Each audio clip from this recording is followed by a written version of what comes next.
Hello. Hello.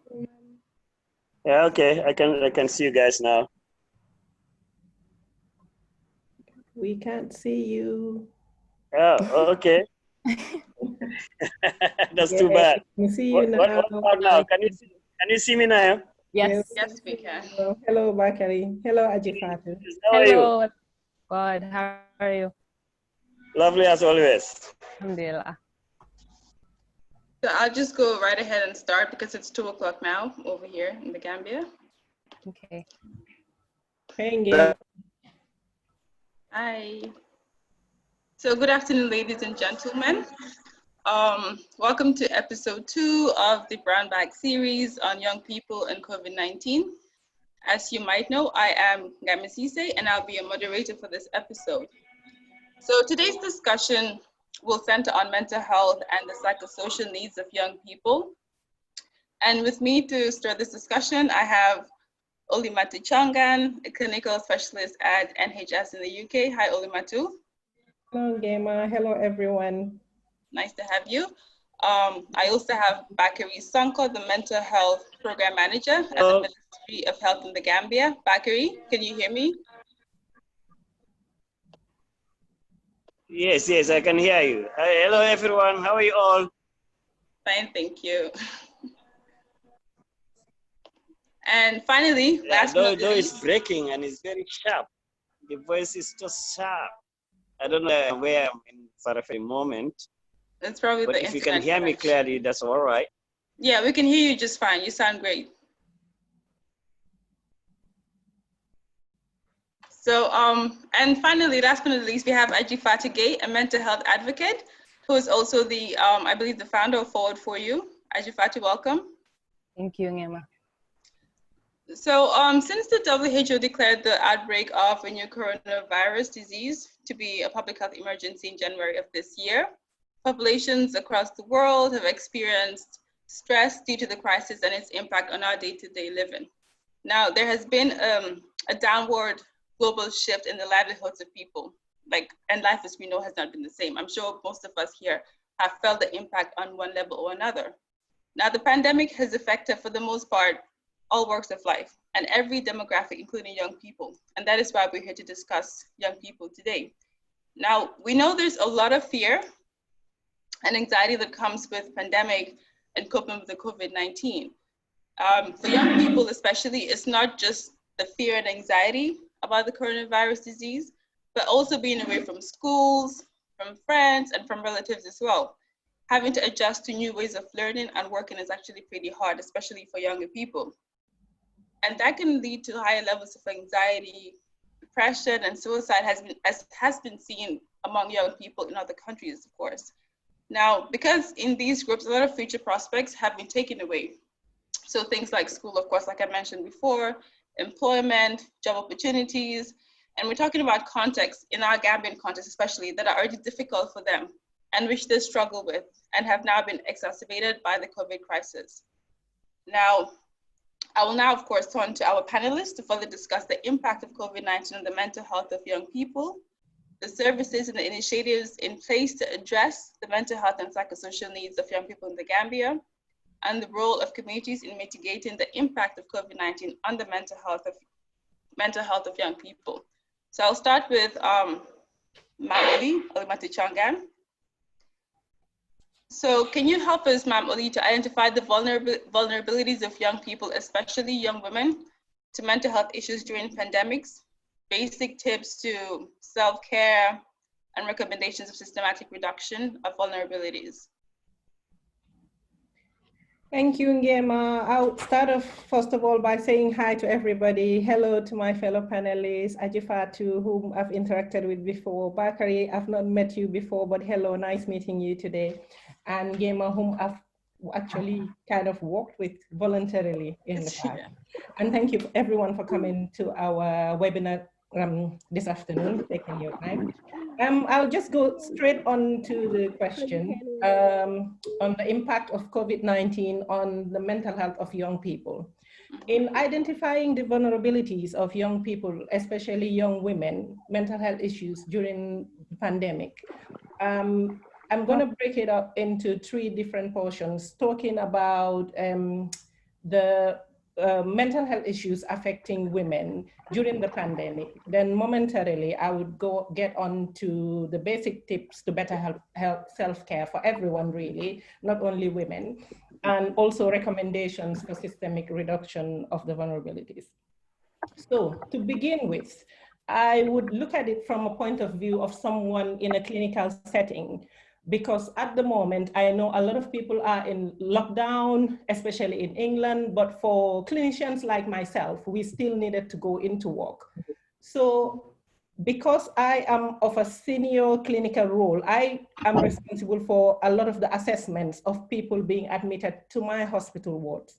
So one of the things that I have seen recently in terms of vulnerabilities is anxiety levels of young women and everyone in general rising up to very high levels, especially people with underlying mental health issues. Anxiety levels have risen up a lot. This could be because of many reasons. For some people, it's just the worry about COVID. Some people would come for assessments to us at the moment, and when we ask what the underlying cause is, and they would just tell us that we're worried. We just worried that we might get the coronavirus, nothing more, and I'm really worried, I can't stay at home anymore. Other times we see people coming in and they come in with anxiety issues, and it is because they've been self-isolating. Some people, a lot of people don't like being in a 4-corner room and not going anywhere. So that would raise up the anxiety levels, and they don't want to stay at home. So they come to the hospital to us and just to get some help. Another thing, as the second point I'm going to raise up about the vulnerabilities of young people during this pandemic is domestic violence.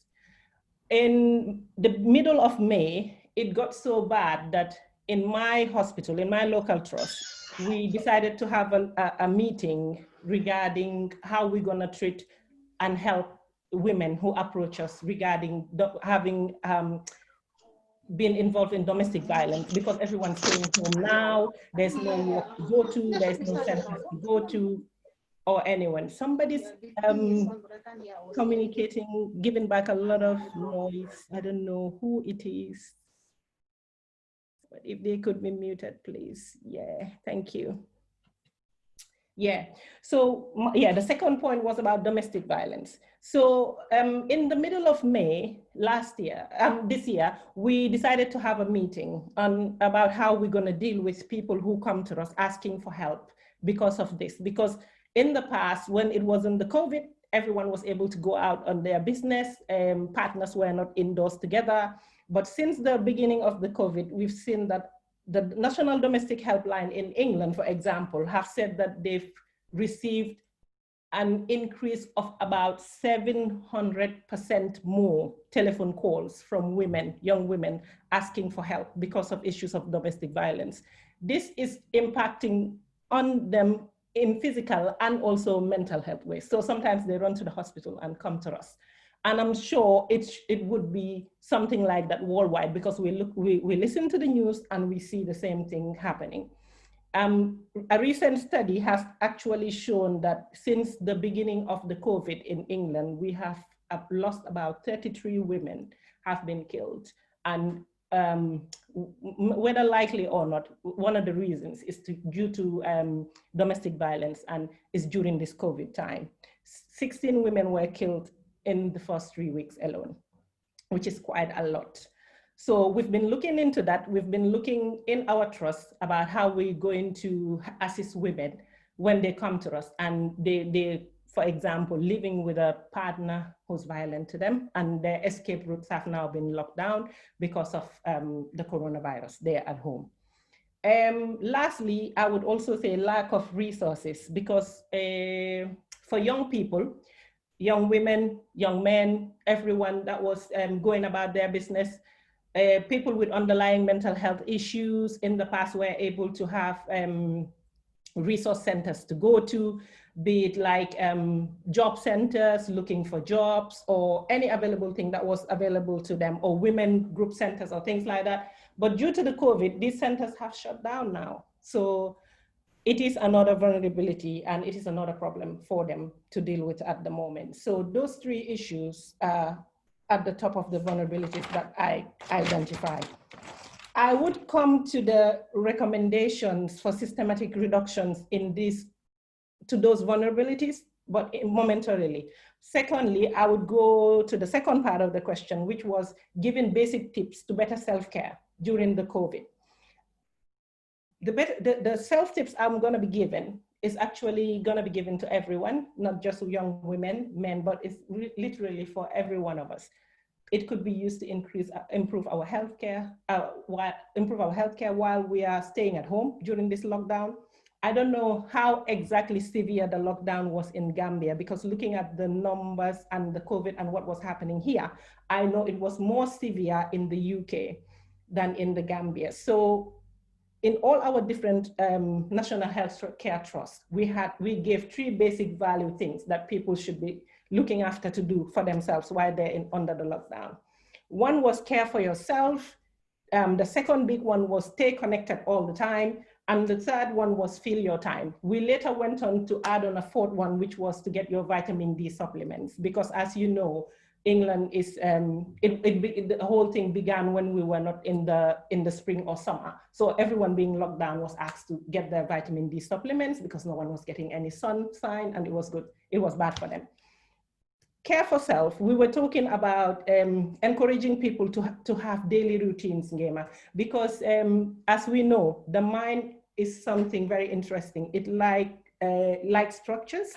And as you were saying earlier, due to the COVID, a lot of people have had their days disrupted. Like people who were going to work daily would now wake up and not go to work. Okay, some people didn't have to go to work anymore, but some people still had to work from home. And some people had to go to school from home. The problem with this though, is that people will wake up and then just decide that I'm gonna go with the flow, and then I'm gonna mess up my daily structure, and the brain would not automatically adjust to this. So you see people getting fed up within a week or two. So what our advice has been always from the NHS is that people need to wake up in the morning, have a daily routine where you would wake up as if you were preparing to go to work or if you were preparing to go to school, have your daily shower in the morning, have your breakfast, and then dress up. Because I know a lot of people, even I'm sure some people in the webinar here, would be muting their videos because some of us are in pajamas the whole day, and the brain wouldn't allow us to, you know, just continue that way. So we've been asked to do that. Secondly, we've been asked to exercise. I'm sure you guys have had it in the news where we in England were not initially allowed to go out but we're only allowed to go out for our daily exercises once or twice, walk around, go around. So a lot of online help was available as well, where you could be able to exercise in your back garden if you were lucky to have any, or even in your living room if you could do it. Then we went on to say relaxation, breathing techniques, and the big one for us always, mindfulness. If you go onto YouTube, you will find lots of mindfulness videos. It's not going to take you 5 minutes, and you could do it, and it could really benefit with you. The second big point we always encourage people to do as well was to stay connected. Yes, it's COVID. Yes, it's lockdown, but we encourage people to stay connected with family and friends over the phone, because otherwise you just get isolated. And this is how you get into rumination, thinking about things. Using the internet, using online activities. And lastly, we were told to fill our time. Like, it comes back to structure again. If you wake up in the morning, you don't have a plan, it's not gonna help you, because then your day is just gonna disappear like that. Have a schedule, have a time, write out the different things you want to do during the day. And then that is how you utilize your time properly. And lastly, like I was saying, vitamin D. We have darker skin color. We need lots of it. We didn't have sunshine over here a lot. And we were asked to take our supplements because we couldn't get it in. The government was now asking us to stay in. So all of the doctors were telling us, get your supplements, get your vitamin D supplements. So I will stop there for the basic tips. And lastly, I would come to the third point you asked me to address, which are if there are any recommendations for the reductions of these vulnerabilities. Well, recommendations, I would go universal wise. Fortunately for us, I would say I need to recognize my privilege sitting here. Because when the pandemic hit, in the UK, first week we shut down totally, but then we had our big management meetings. Following week or the third week into it, we decided we're going to move a lot of our classes that we would do for people with mental health issues online. What did we do? We use forums like Zoom. On My Trust, we use forums like Microsoft Teams. What happened was we were actually delivering healthcare to patients from our hospitals to their homes. Now, the thing is, like I said, I got to recognize the privilege that I have sitting here, saying that, because there would be no electricity disruption when we do that over here. There would be no internet disruption when we do that over here. So if I am to recommend that, yes, that would work in the UK. But for example, if we were to do that for young people in the Gambia, we then have to we then have to use our common sense and say, how are we going to do this in a proper way that everyone's going to benefit? What are we going to use? Are we going to use maybe like create WhatsApp groups or things like that, where there would be no power disruptions, because otherwise it's never going to work. For domestic violence issues, we had set up helplines to increase helplines in terms of the Samaritans. If you watch the news lately over here, you could see that even our prince was kind of a disguised volunteer and was giving helplines. So it was telephone support. For the Gambia, if I am to speak about that, I would say, I know Ngema has an organization. I know women can approach her if anything happens. I know someone like F. Balde has an organization. Women can approach her if anything happens. I know Ajifatu has an organization. I know it's for mental health, but I don't know if it's to do with helping women as well. But I am certain of Ngema and Fatu Baldes. So people could approach them. And I'm sure there are way more other helplines that I wouldn't especially know. But I just thought I would say those things. Those are the recommendations we've been looking at from over here in the UK. Hopefully that was helpful. So thank you. I hope I've answered your question.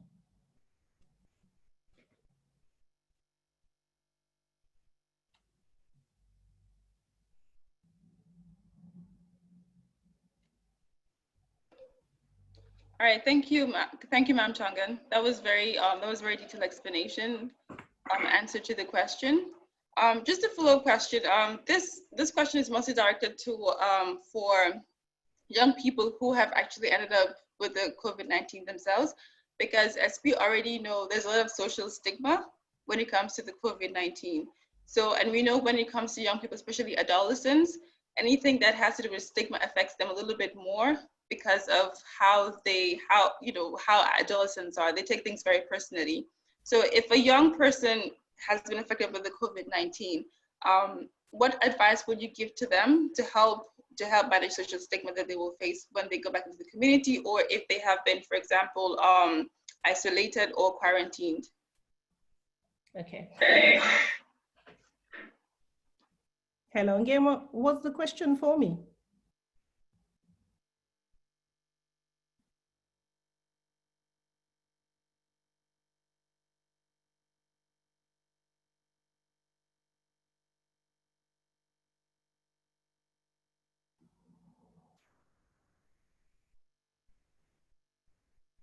Hello?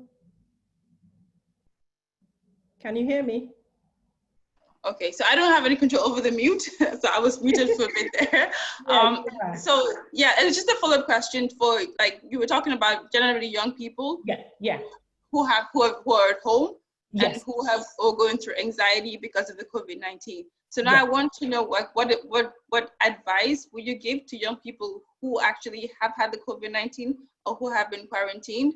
And we know about the social stigma when it comes to the COVID-19, because obviously if I have COVID-19 and I have to go out in public, people know I had COVID-19, it will definitely cause a lot more anxiety than me and somebody doesn't have to stay at home because they don't have COVID-19.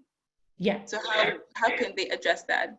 Thank you, Ngema, for that question. I've seen this in two different lights. What I've observed in England is that people have been coming out, young people or old, who have had the COVID-19 and have been using their stories to inspire other people to actually get tested, actually tell them how it was about, and be more careful about ways of avoiding getting it.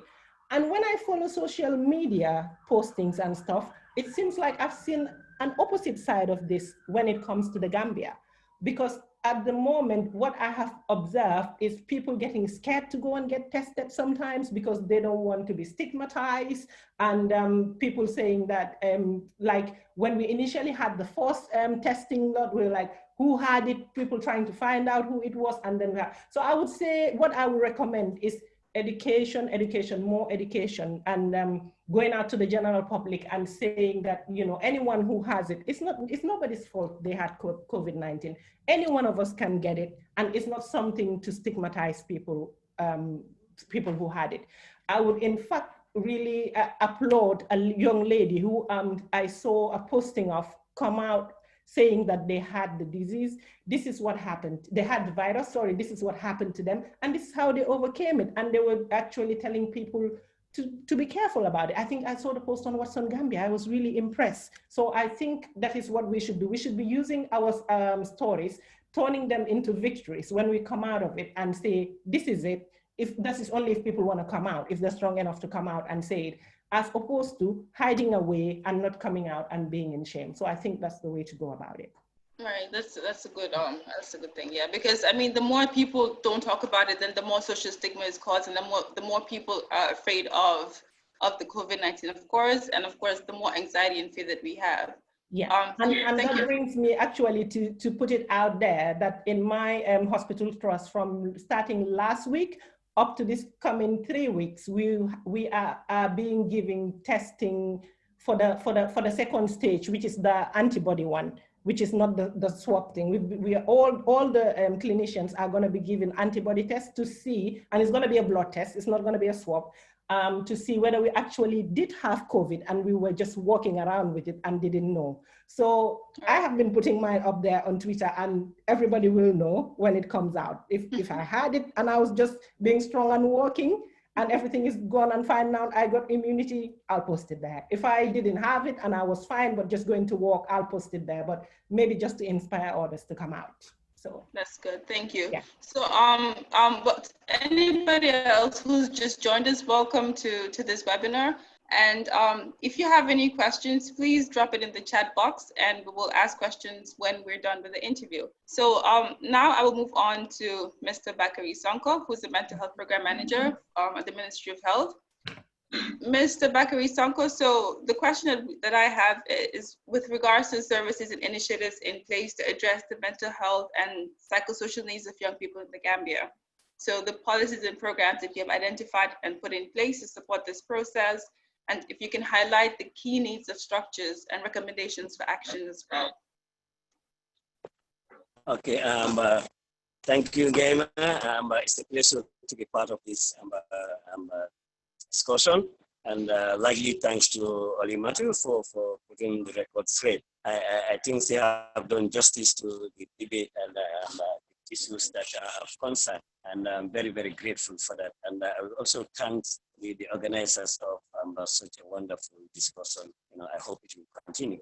Well, with regard to the concerns raised for COVID intervention in the Gambia, we have a psychosocial support group and a research subcommittee, which is looking into the needs of children. At the beginning, and the challenge was not based on specifically for children needs or adolescents or young people with the COVID intervention. We were looking generally in terms of the psychosocial support needs. And as a result, that subcommittee comprises of people from government departments, other institutions, Red Cross, social work departments, Ministry of Women and Child and Social Welfare. And then we also have the UN system, that's WHO, UNFPA, UNICEF, you know, in order to look into some of these mental health needs and psychosocial support necessary for any individual who might be involved or have issues with COVID, you know. Excuse me. Hello, I'm talking, hello. I'm in a meeting, please. Okay, sorry about that. We're getting interruption from people. I'm sorry about that. You know, this is the situation we are faced with. You may continue.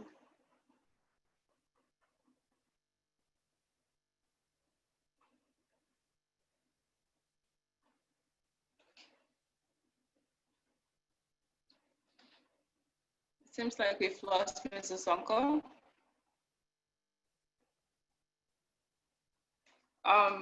Maybe we can go ahead and maybe I can go ahead and ask Ajifatu until Mr. Sonko comes back in, and we can continue with him. So, Ajifatu. Hi, Emma. Hi. So the next question that I have for you has to do with the role of communities in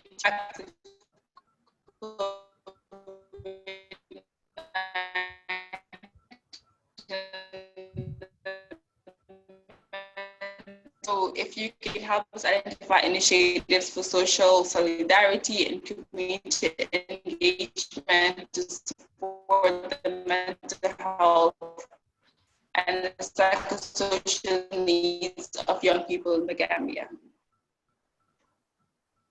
Yes, it would be my pleasure. Assalamu alaikum, everyone.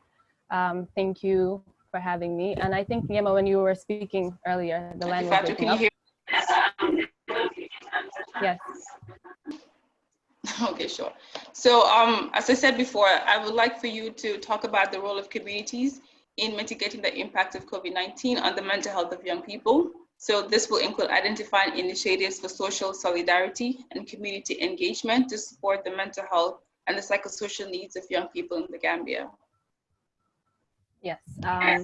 So the approach that I would like to take is just to break down exactly what community means, because we have the communities within our homes, we have our work communities, and we have the larger Gambian community in general. So I decided to break up into the home community work and then our virtual community, because we know given COVID-19 now and everyone being at home, a lot of us are really on social media a lot. So starting with the home, because now, of course, especially now, that's where we spend most of our time. I would say what communities can do right now is raise awareness about COVID-19, educate ourselves about what it is, because the more familiar you are with what COVID-19 is, the effects that it can have, how you can protect yourself, the less scared you would be of it. So I think it's the role of the leaders in the communities within the home, or even the young people, to educate each other about coronavirus, to prepare each other for the challenges that can come, such as anxiety and depression, because a lot of people won't realize that they have anxiety or they have depression until they're in a closed space and now they don't have the activities that were keeping them distracted. So being in that closed space, now you're basically stuck with your mind. You start thinking a lot, maybe things that you never realized have affected you are now affecting you. So I think it's important for us to talk about the fact that, mental health is as important as your physical health. And I think with COVID-19, we've paid a lot of focus on the effects that it has on your body. But even the people that don't have coronavirus are severely affected mentally. So you don't have to catch coronavirus to face the challenges that it causes mentally. So I think to touch on that, in the homes, talk to the kids in your homes, talk to the older people, just say, okay, now things have changed. We're in lockdown, we have to stay at home. Understand that, life is not going to be as usual as you've been used to it. But if you're struggling, feel free to talk about it. I think we need to destigmatize mental health issues. That's one of the main things that we need to do, especially within the homes. Young people should feel comfortable to talk to their parents or the people that they live with, to just say, hey, I'm struggling. Like, I feel scared. I think I'm going to catch coronavirus, or I'm anxious about everything now. I haven't gone out in a while. I'm going to be scared to go out into the community. So I think, in the home, that's one of the most important things. But also, just debunking the myths and the misinformation of coronavirus. Especially in Gambia, we have a lot of WhatsApp messages going around, different ways you can cure coronavirus, or if you catch coronavirus, this is going to happen to you. So just debunking that in homes, having conversations about what coronavirus really is. And the Gambian community as a whole, let's just actually focus on the facts and not basically include information that is false, because all that does is scare people even more. So for the work community, I would say to understand that employees and staff may be going through a rough time right now, even beyond lockdown, going back into work. It'll take time for people to adapt because they've been out for like, some of us that have been working from home for like 3 months, it's gonna take time for people to adapt. So just giving that safe space. And your work community, you build close relationships with them sometimes because you spend maybe like 8 to 5 every single Monday to Friday with them. So it's important that there's a relationship that you can build where your staff or your employees or your fellow workers are able to tell you when they're struggling or they just need space or they just need time. And a good idea that I was told about is like having a day during the week at the workplace where it's just like a stress reliever day. Just talk about what's bothering you. This is the different ways that, you know, the job can help. Give you examples such as if you're struggling physically or even mentally, we can help with health insurance, for example. Something like that for someone who can't afford to get therapy online, maybe that's gonna make a huge difference. So yeah, so the workspaces just need to be a little bit more accommodating, especially now where a lot of people are going through a lot.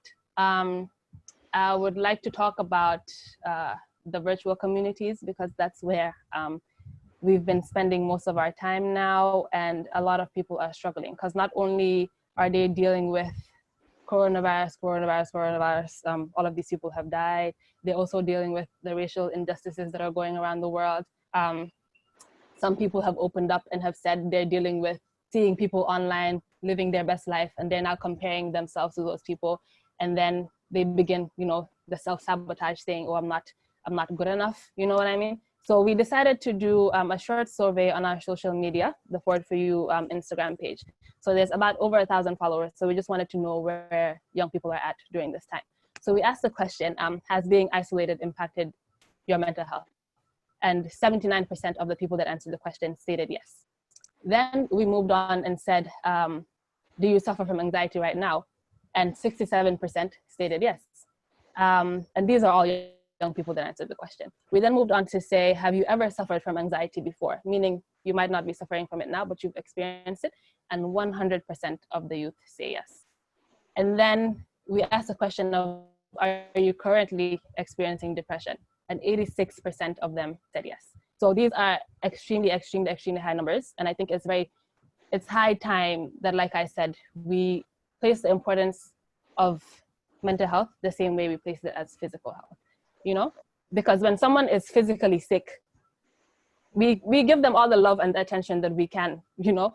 We're trying to make sure you're eating, make sure, you know, whatever you need, we got you. But when people are mentally like struggling, a lot of the times we don't pay attention to that. And then sometimes those struggles mentally, so things like anxiety, will manifest in physical ways. And then that's when people start to notice that, oh, something is wrong. So from these numbers, we see that young people in the Gambia are really struggling. So I think it's time, one, to have conversations like this, because on these platforms, we can actually acknowledge that there is a problem, and this is where we can find solutions to, you know, to these issues. So virtually, the different solutions that I was coming up with is just having online conversations. Like we came up with an idea with Forward for You to just do Wellness Sundays, where we'll come on Instagram Live. So people will have to get off scrolling through all the crazy things happening in the world and to just come and talk about these different mental health issues, how you can cope. Because after the questions, we ask people, how are you coping? And they gave us different coping mechanisms that we did share on the group for other people to learn from. There's different things like Zoom exercises. You know, there's some life coaches that will come and do yoga online, and you can do it in your homes. These are all different ways to release stress and to release tension. So, and I also think it's very important that organizations like ours post about coronavirus, post about the different myths about it, post about mental health and how coronavirus can affect your mental health. And these are the different ways that you can cope with it. Because posting it out there so people know it's not just them that's struggling with anxiety or struggling with depression is pretty important. Because if I feel like other people are going through it and they have gone through it fine, it may motivate me to talk about what I'm feeling and to find different ways to distract myself. And simple things like virtually group chats. My friends and I have a group chat called social distancing. And what we do is just chat when we're stressed or play online games like Ludo that help you distract yourself and just relieve tension and kind of have fun. So that's what I wanted to touch on when it comes to virtual our virtual communities. I also wanted to touch on the gender-based violence that Olimatu had mentioned. And even in Gambia, we've seen an increase in the numbers. And I want to say abuse, one thing that communities can do is to hold people accountable for their actions and not to just act like nothing is happening. If someone is being abused, hold the abuser accountable. If the person in that home knows that the people around them won't hold them accountable for their actions, rather than acting like they don't know what's happening, they're less likely to do what they're doing. And to also mention, Paradise Foundation do have a hotline that they've started for gender-based violence, and the number is 1313 if you're in the Gambia. So if you're suffering from gender-based violence or you know of someone suffering, feel free to call the number and they'll definitely help out. And the last point that I did want to touch on is stigmatization of young people that work in the health sector. When I knew I was going to come on this talk, I talked to different people to get their feedback, and one of them shared their experience as a young man working at the public hospital in the Gambia. And because he works there and his family knew that he maybe could have gotten into contact with someone with coronavirus, he went home and he was being shunned, he was being isolated. They no longer wanted to eat with him anymore. They no longer wanted to sit in the same room because automatically they assume he was in contact with someone that had coronavirus, he may have coronavirus. So I think it's really important that, like a good friend of mine says, to find a balance between protecting the household, but also protecting this individual who, you know, every day is taking their time out to support us as Gambian people. So a way I think communities can help in that area is to stop the stigmatization and to also practice all the precautionary measures, the washing your hands, wearing the face mask, practice it together so it won't be something that's extremely abnormal. So yeah, so those are the points that I really wanted to touch on, and I'm sure with the Q&A we can delve into it some more. Thank you once again for having me. Thank you so much. That was very succinct. And it's very important that you also talked about the social stigma and the impact it has on people, whether it's you who lives in the community or the mental health or the health professionals. And one thing people have to realize is the impact of social stigma when it comes to the COVID is actually far-reaching, because stigma can drive people to hide the illness to avoid discrimination. That's if they have it. It can prevent people from seeking healthcare immediately. It can discourage them from adopting healthy behaviors. And we have to remember that when it comes to healthcare workers that really go out there, they are essentially our frontline workers or the frontline soldiers. So if we treat them this way, especially as young people, it does really affect their self-esteem. It affects their mental health, and they need proper mental health to be able to take care of us, the community, when we end up with the COVID-19. So these things are very important to take note of as a community, as people, as young people, as adults, or whatever it is. So I don't know if Mr. Sonka is back, so we can, I think we've lost him again, unfortunately. Lamin, do you know if Mr. Sonka is around? I mean, if not, we can just go ahead and answer the questions or do a Q&A when he comes back. He can always ask answer the questions. So I will quickly go through the chat. Like I said before, for those who are watching, if you have any questions for the panelists or for the speakers, please kindly drop it in the group chat and we will ask them this. I think somebody dropped a question. So this question, I believe maybe Ma'am Oli, you can answer this question. So how has COVID-19 impacted the lives of people with developmental disorders such as autism?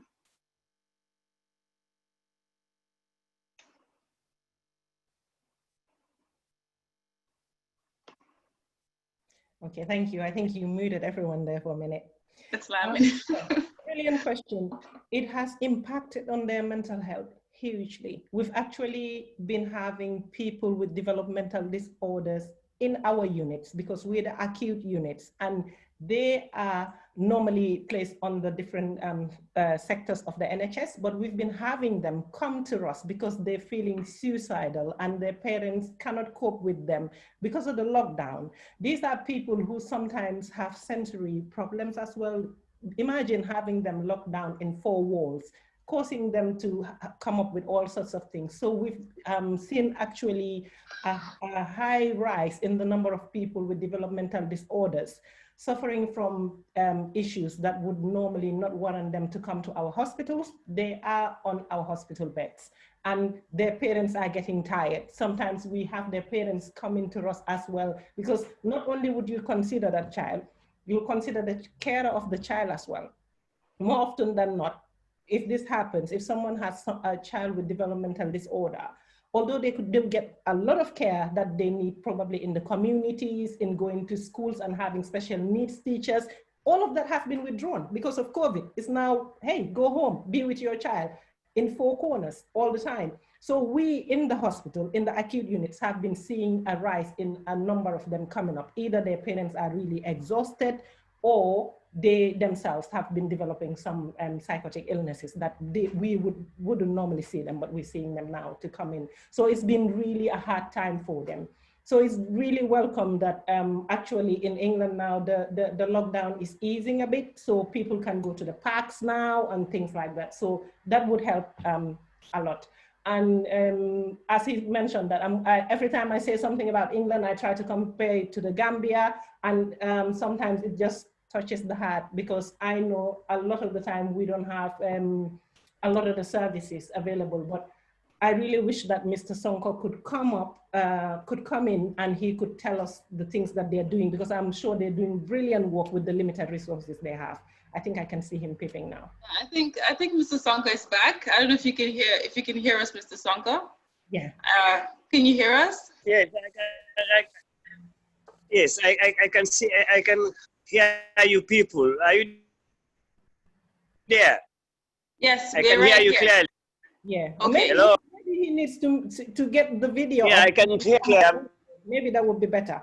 Yeah, I mean, that's a very good suggestion. If you have internet connection problems, maybe you can turn the video off and you could just on that it never is fluctuating.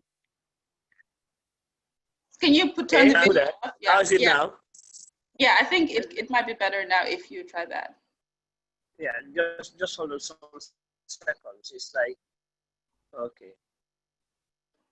So, Mr. Sonko, could you kindly help us with the services and initiatives that the ministry has put in place to address the mental health and the psychosocial needs of young people in the Gambia? Because I believe you started talking about this, but unfortunately you. Hello. Can Is it loud and can you hear me clearly? Like me, I can hear you people. Yeah, we can hear you. Okay, wonderful. Okay, what I was trying to say, we have some structures in place, to look into COVID in general. But when the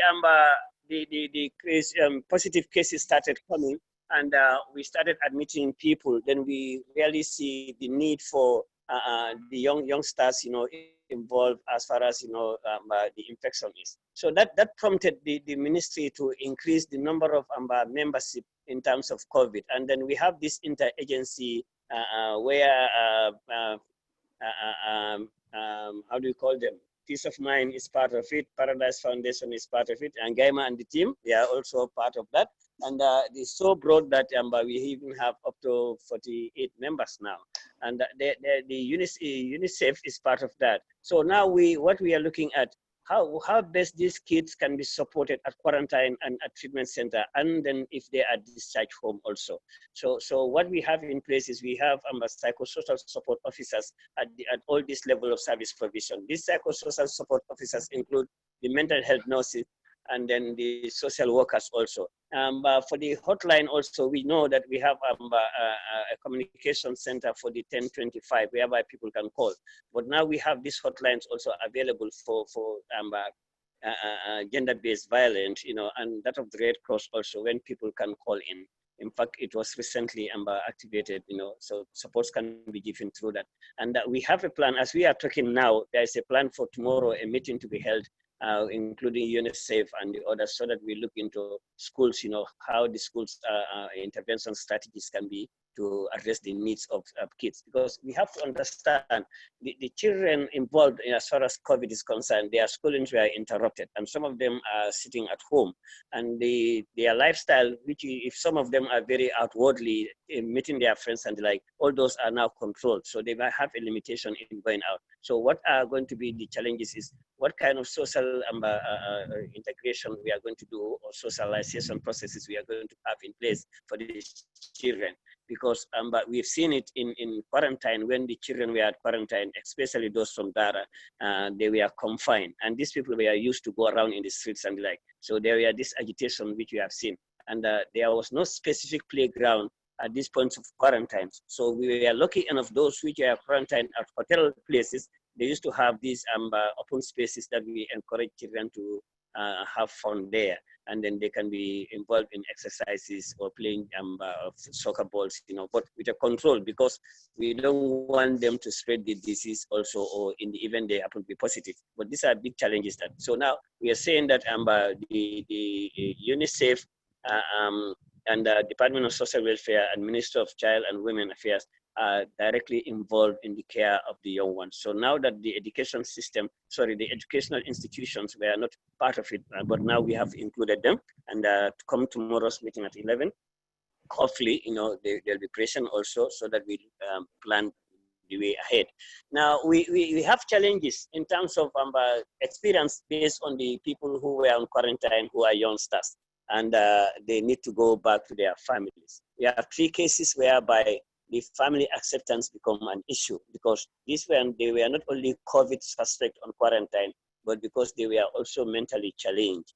They have some mental and behavioral issues. So we need to do what we call family integration. So we engage the social workers and that of the mental health and nurses to go to the family first and sensitize them based on the needs for this integration, to accept the individual that it's not COVID that, you know, the client have.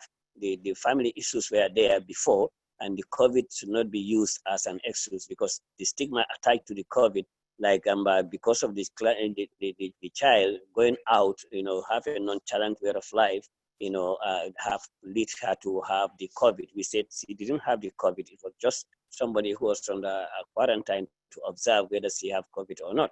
So intervention strategies, you know, were done, and they keep on visiting the family, still the family accept before finally taking the client there. Then we had also youngsters being challenged in terms of those coming from this madrasa in a group. They were some challenges in terms of their clothes, because when they were picking the streets and brought to quarantine, they have no other clothes available, and their families were not readily or timely informed so that things can be brought to them. So we mobilized through Paradise Foundation and other well-wishers. We were able to get some clothes for these children, and the foods also was supplemented through the World Food Program, because they are also part and parcel of our intervention strategy. Because we are not looking at this as a ministry alone which can do. So what the ministry does is the other agencies involved are supplementing it. And there have been series of radio and television talk shows which are addressing COVID in general, but there's a limited one addressing the needs of children and the like. There's a potential risk as far as COVID is concerned. If people are at home, the mother or father who is used to go out and come maybe after 6 to 8 hours, now those people who are working but not seen as essential services, staying at home, they can have conflict of interest whereby the children will be part of that predicament, because placement happen. The other father might have an issue and then they can displace it on children. So it's important for us also realize that the conflict family comes also become another issue that the children are frustrated with. And then I'm grateful that Olimatu also mentioned the videos or TVs that the kids are persistently watching. In the Gambia, we can say, yes, officially some TV programs might be censored, but 90%, nobody is there to censor what are the videos or TVs that people are seeing at home. So some of these things might even contribute to the wrong notions that the kids might have as far as COVID is concerned, because the social media, there are a lot of negative information coming in, and that might also contribute to that concept of people not even believing that COVID is in the Gambia. We have seen situations whereby families and in communities were involved, you know, and they were encouraged to go for testing and to report for quarantine, but they look at the political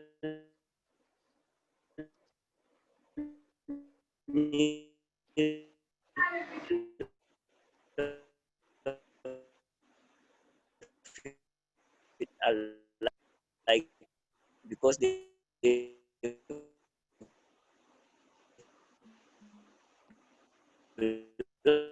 belong to a specific family is being targeted. And if you look at that family composition issue, still we have to involve other politicians to understand that. But, or we should not even see as a need base that the child need to know why they are not going to school and the dangers associated with COVID.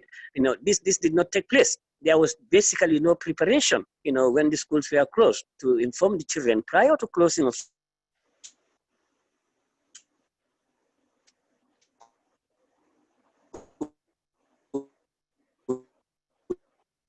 Okay, it seems like we're losing Mr. Sonko again. The internet connection seems So to be that Mr. Sonko, can you hear me? Inform and sensitize that there's a better understanding, or the children have an idea about it, and then the school start closing. Okay, Mr. Sonko, so we have about 10 minutes left, and if you can quickly round up so that we can ask questions, we can answer the questions from the group chat before we end the session today. What we conclude therefore to say that we have to see these COVID strategies as far as youngsters are concerned, that one is a collective thing whereby we all need to remember to know that their own negative perception of things can influence the behavior of children, and at times children reaction are based on because they don't know what is actually there.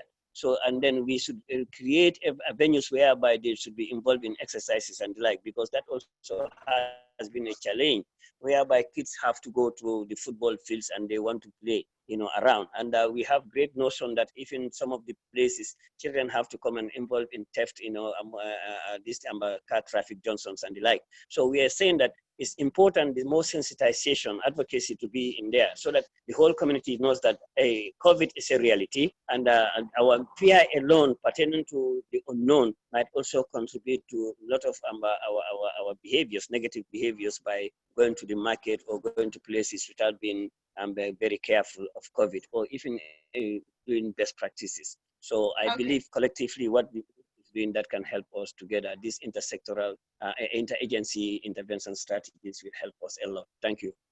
All right, thank you, Mr. Sonko. So now we're quickly going to go, I'll quickly go through the group chat and we'll see. I don't know if we can answer all the questions, of course, but we'll try to answer, because we have about like 8 minutes left. I'll try to answer the questions. And when the question is directed towards you, if you can just quickly summarize the answer in about a minute, whether it's for any of you, so that way we can hopefully get through all the questions. So the first question here is actually for Mr. Sonko. It's asking, does the Ministry of Health have plans to work closer with the recovered patients, with their consent, of course, to support messaging on prevention and destigmatization of COVID-19? Yes, that is already in place. We even today, as we are speaking, there's a team which is collecting all the data based on those who have been discharged from quarantine, and then so that we can come with a strategic plan to visit them at home. But notwithstanding, there is already people who are receiving such services already. All right. Okay. Thank you. The next one is actually, I think it's more of a comment or general recommendation. So this, I think it's Bakari Jwara. He's saying that COVID-19 programs held in various radio stations need to be monitored and coordinated by the Ministry of Health, because sometimes panelists and moderators cause confusions and contradictions. So I don't know if you have anything, if you can quickly say something about that, Ms. Sonko, because I know that the psychosocial subcommittee has a communication committee as well. So I'm not quite aware what is being done in that area. If you can light on that just very quickly, please. Communication and behavioral observation. You have this unit which is responsible for all COVID messages and the like, and the panelists. So what's important here is we are telling people that before they start sharing any information or panel discussions, we have to know who are the panelists and what is the topic, are they in line with government and the like. So we have this subcommittee responsible for all communication. Notwithstanding, even our other subcommittees like psychosocial, we also have our communication group, which also develop some messages, and information in order to address the fears and anxieties. But we have a RICS committee, a RICS communication committee, which is responsible to look into all these things, and they monitor that in social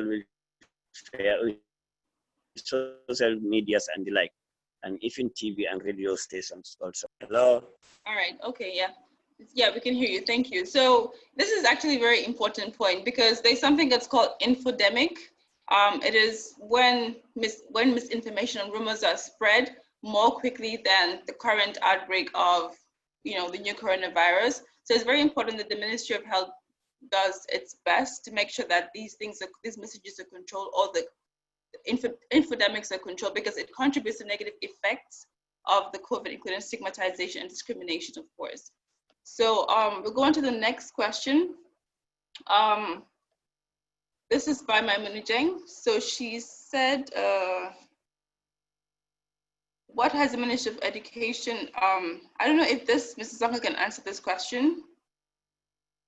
What has the Ministry of Education done to ensure that autistic children continue their education since March, or however long COVID measures will affect schools, because the online classes might not be great for them?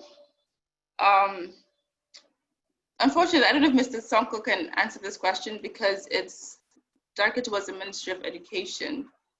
The next question by Fatima Zahra is also for Mr. Sonko, but I think we've lost him, unfortunately, again. He doesn't seem to be available. I think that's it for the questions for, unfortunately, we don't have any questions for Olimatu or Aji Fatu. And we have lost Mr. Sonko. So I think we'll just round up then. So now what I'll do is I'll allow Ma'am Oli and Aji Fatu to give their final words of conclusions before we end the webinar. So Ma'am Oli, can you start, please? Thank you, Gema. Thank you, everyone.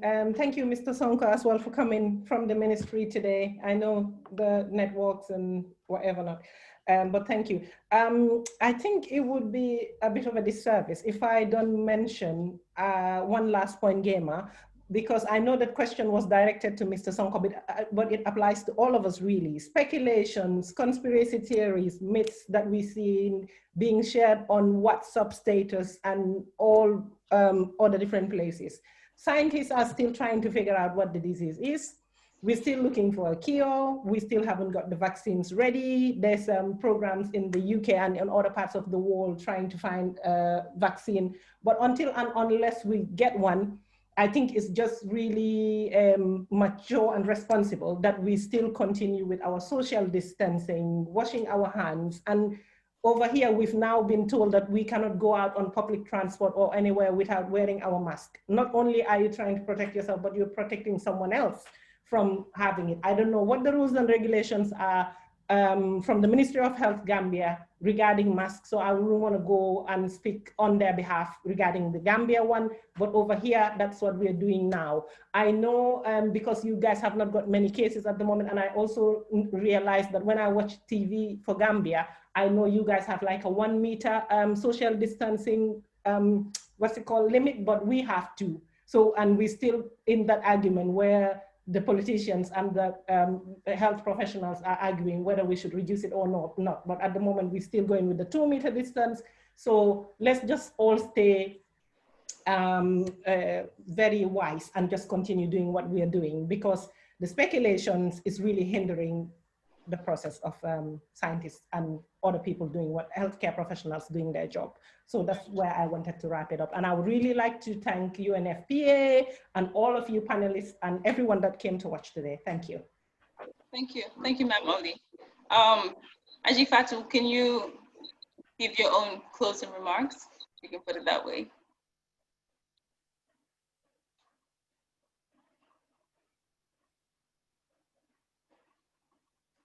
Can we kindly unmute Ajifatu? Yeah. Okay. Yeah. Thank you very much. Yeah, I firstly want to take this opportunity to genuinely thank everyone because I feel like this is a very important and timely conversation. My final words would be to invest in your mental health as much as you invest in your physical health. Let's continue the conversation and make sure we follow it up with action as well. If anybody knows someone that needs support in any way, always feel free to reach out to us, especially on Forward For You social media. We'll help in any way that we can. Because at the end of the day, a load that's shared is a load less heavy. So let's always be there for each other and support each other through these difficult times. Thank you once again for having me. Thank you, Ajifatu. I think Mr. Sonko is here. Mr. Sonko, if you can hear us, would you like to give a closing statement? Very brief one. Yeah. Thank you very much. My closing is I'm sorry that I don't have control on the mic from this end, but I was hearing all of you. I'll just conclude by saying that this engagement needs to continue, and then we can share information and timely. And maybe even we can do it on a weekly basis, if at all that's possible, we can do that. And be rest assured also that there's a control mechanism in terms of risk communication and community engagement. And then the Minister of Health Education also, we involving them. We are coming to start a package tomorrow to have a discussion on the way forward in terms of involving all at school level, how best, these children can be supported. And as far as COVID is concerned, we don't have any communication system for autistic kids, in as far as education is concerned. But tomorrow I'll make sure that also is raised. What we have is a treatment center. Those who are challenged with communication, like hearing problem or able to speak, we are able to have a sign language translator to come to the treatment center and provide, the translation and help us in the care of that individual till the individual recovers. So we have a system in place that is addressing that. So I believe, through exchange of ideas, we'll be able to move forward. And with regard to the vaccines also, we are saying that in the Gambia, we are not even doing any vaccination trials here as of moment. What we are doing is we are trying to strengthen our capacity in order to do more testing to increase awareness so people know why the testing is happening, and then in order to know our status also. So these are the basic main issues that we are concerned. Thank you. Thank you, Mr. Sonko. So we've come to the end of this webinar. We want to thank UNFPA, of course, for organizing. Rather than the vaccine issue. Oh, he's still talking. Okay. Again, I'm muted again. I'm muted again. Okay. Yeah. Yeah. So can is it okay if I take over because we are done now? Muted again. So these are some of the problems. I keep on getting muted. Okay, Mr. Sonko. Unfortunately, I don't have any control over the mute. I don't have any control over that. We apologize for that. But we have come to the end of the webinar. It's now 3:02. Of course, we want to thank the UNFPA for organizing this webinar and the other webinars that will happen. Before I conclude, I just want to remind everybody or inform everybody who is here today that these webinars are weekly. But they'll be on different topics. So obviously next week, the webinar will be on a different topic. Of course, the webinar is organized by the UN Working Group on Youth in partnership with the National Youth Council as part of Decade of Action activities. So I want to thank the panelists, of course, Ma'am Oli, Ajifatu, and Mr. Sonko for being a part of this very educative session. Your contributions were very enlightful. We've all learned a lot from this. And just a quick reminder to everybody, if you've been abused, like Ajifatu said, and Olimatu as well said, we have different organizations that have been set up, mental health organizations that you can reach out to. Of course, there's the national helpline. I believe it's 1313 for anybody who's been abused, domestic violence. Sorry. Of course, let's also be aware of infodemics, spreading wrong information, encouraging the spread of wrong information. Always make sure you verify information that you receive before you send it and before you digest it, because it not only affects your mental health, it affects others' mental health as well. Try to take care of yourself. Self-care is very important during this time. Make sure you try to manage your anxiety, your stress, your depression. Again, if you think it is going out of hand, you have people, you have organizations around that have either social workers, psychologists, mental health professionals that can help you with your stress, with your anxiety. And I believe that's it for today. Thank you all for coming, and it was a wonderful session. Goodbye.